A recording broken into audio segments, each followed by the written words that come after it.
Pittacus, son of Herodias, was a native of Mytilene. Duris says that his father was a Thracian. With the help of Alcaeus' brothers, he deposed Melancrus, the tyrant of Lesbos, and when the Athenians and Mytileneans fought over the territory of Achilles, Pittacus served as the Mytileneans' general. Priene, an Olympic victor in the Pancratium, commanded the Athenians. Pittacus agreed to meet Priene in single combat. Hiding a net beneath his shield, he entangled Priene, killed him, and recovered the territory. Later, however, as Apollodorus says in his chronology, the Athenians and the Mytileneans submitted their claims to arbitration. Periander heard the case and decided in favor of the Athenians. At the time, however, the Mytileneans honored Pittacus highly and entrusted him with power. After ruling for 10 years and putting the government in order, he resigned from office and lived 10 years more. The people of Mytilene assigned him a tract of land. This he dedicated as a sacred territory. It is now called the Pittaceum. Socrates says that after he had cut off a small portion for himself, he declared that the half was more than the whole, and when Croesus offered him presents of money, he declined them, saying that he had twice as much as he wanted. For when his brother died without issue, Pittacus had inherited his estate. Pamphila, in the second book of her commentaries, says that Pittacus' son, Tyrrheus, while sitting in a barber shop in Cyme, was killed by a smith with the blow of an axe. When the people of Cyme sent the murderer to Pittacus, he, on learning what had happened, released the man, saying, "Forgiveness is better than remorse."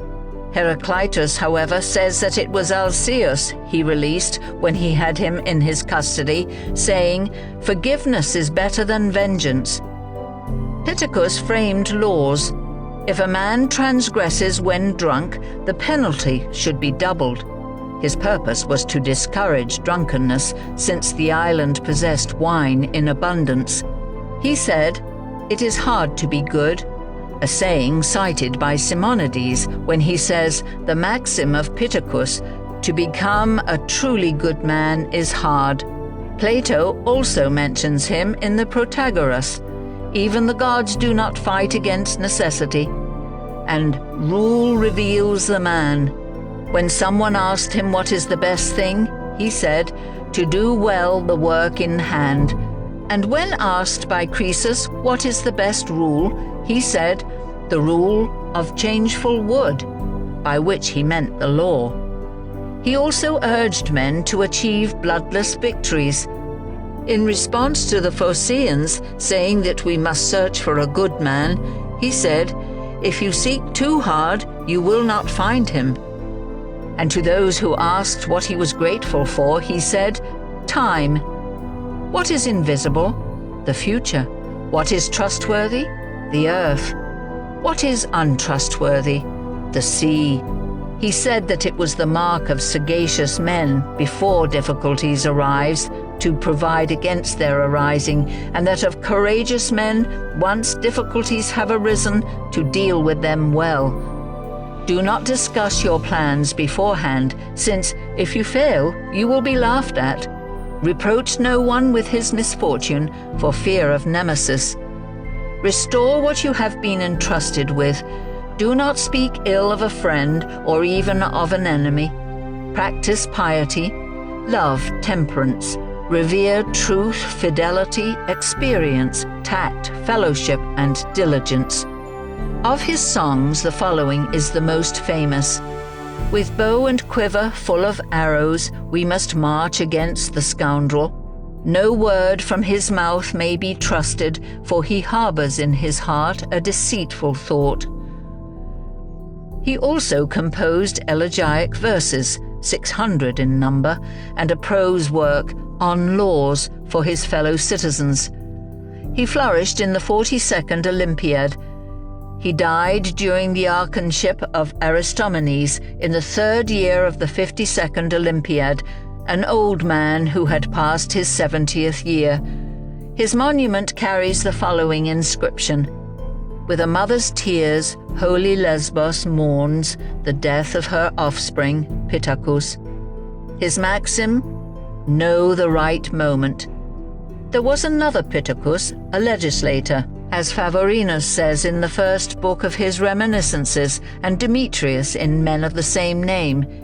He was called the Short. It is said that once, when a young man was consulting him about marriage, Pittacus gave this answer, which Callimachus includes in his epigrams.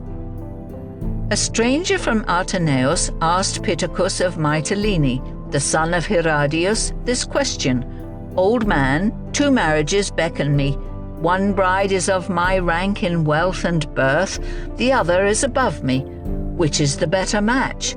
Come now, advise me, which should I take for a wife?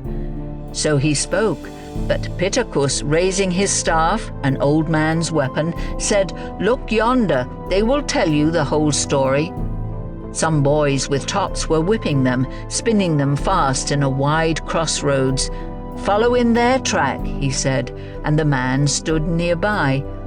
The boys were saying, Keep to your own ground. Hearing these words, the stranger ceased to aim at the richer house, heeding the cry of the boys, and just as that man led home the poor bride, do likewise, Dion, keep to your own ground. He seems to have been moved to give this advice by his own situation, for his own wife, who was better born than he, being the sister of Draco, son of Penthilus, treated him with great haughtiness. Alcaeus nicknamed him Sarapos, and Sarapon, splay-footed, because his feet were broad and he dragged them after him. He was called Chiropodes, chapped feet, because his feet were chapped, a condition they called Chirades. They called him Gaurex, braggart, because he tended to swagger, Fuscon and Gastron, paunch and potbelly, because he was stout, Zophodolmidas, diner in the dark, because he used no lamp, Agasortos, swept clean, because he was dirty and slovenly. He took exercise by grinding corn, as Clearchus, the philosopher, reports. He wrote the following short letter. Pittacus to Croesus. You bid me come to Lydia that I may behold your wealth, but even without seeing it, I am convinced that the son of Aleates is the richest of kings. There is no advantage to me in a journey to Sardis, for I have no need of gold, and have acquired goods sufficient even for my friends. Nevertheless, I will come, that I may join you as your guest.